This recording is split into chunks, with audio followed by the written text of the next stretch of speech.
Very knowledgeable experts in the field to join us today. The mic was off too. I just turned it on.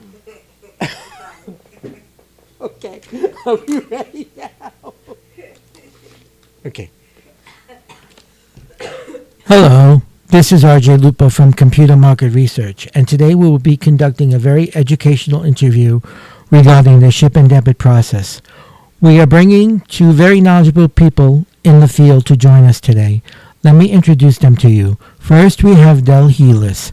Heles is the founder and CEO of Computer Market Research, a software development, applications, and web-based services organization, one of the leading data architects in the high-tech industry.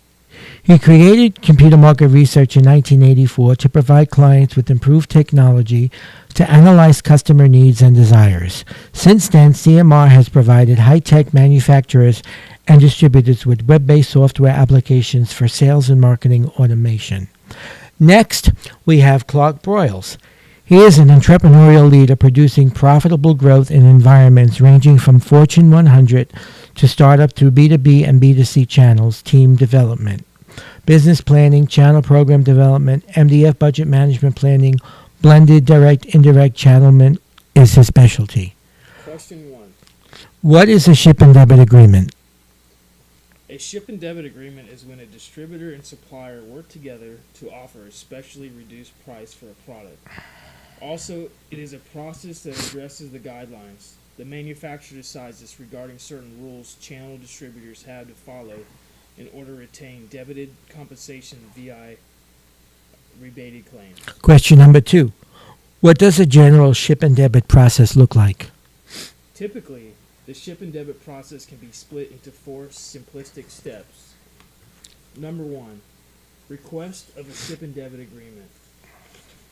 Agreements are typically initiated by distributors who request a support agreement from their suppliers for certain products.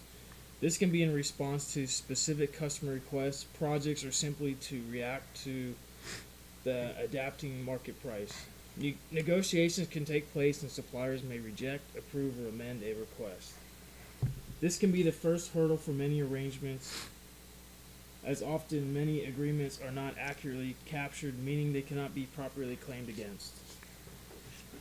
You want to do that? The second is shipping to the customer. The next stage in a ship and debit agreement is at the shipping stage. This is where distributors sell the product to their end users at whatever sell price the agreement allows. The shipping can be direct to stock or delivered to specific sites. Accurate capture of the sell price is required, both to calculate true margins and to ensure that claims to suppliers are successful. Number 3, debiting the supplier. Immediately after shipping, distributors can debit the supplier for the amount required. This often involves providing accurate documentation to prove the sale and sell price. Disputes can arise at this point, and this is why having an organized record of all the information required to support a claim can be the difference between profit and a loss. The last benefit is receipt of payments. The final step of the ship and debit process is the receipt of payment.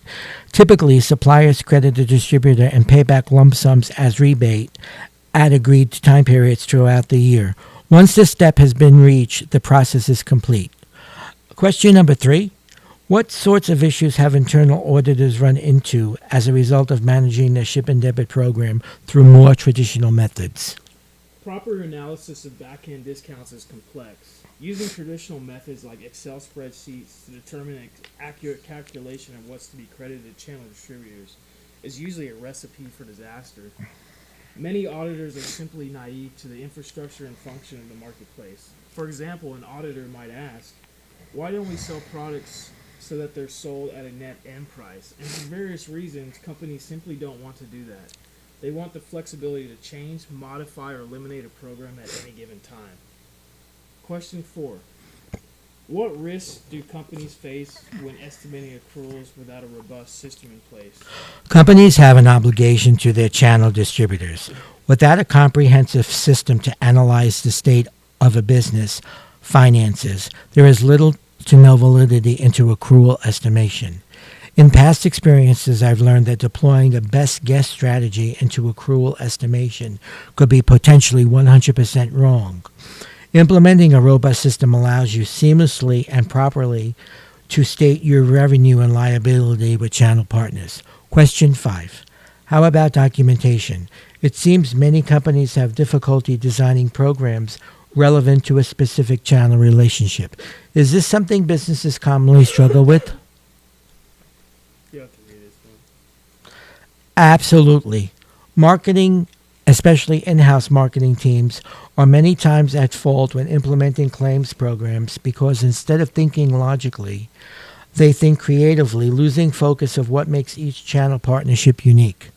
Parameters or guidelines have to be quantifiable. In other words, structuring a program without tangible restrictions assures unnecessary complication. Now, in regards to a ship and debit program, you have to have specific SKUs in place. You have to have a specific start and end date. You have to include whether a program is stackable or not, and you have to determine whether or not partners are included or excluded. Anytime a program is subject to interpretation, you will run into problems. By forcing some discipline in terms of how you set up your program, you will avoid major issues. Remember, price adjustment guidelines should be objective, not subjective. Question 6. What are the benefits of having an automated chip and debit solution? First one are reports, and they're broken down in transaction details for each program partner product, summary reports by program partner and product, dashboards, and custom reports. Secondly, it's auditing, which we see complete revision history for programs and claims, and we see who approved and when. Then we go into automation, which is automatic price adjustment calculation, expedited claims validation, and we can clone similar programs. Question 7. If I'm interested in chip and debit for my company, what should I do? In short, your company can no longer afford long delays or miss out on opportunities due to improper systems. Demo our automated chip and debit management module today and learn how you can generate more business, build stronger relationships, and streamline your incentive programs. Or contact Computer Market Research at area code 702-247-1120 or info@computermarketresearch.com if you have any questions. Thank you.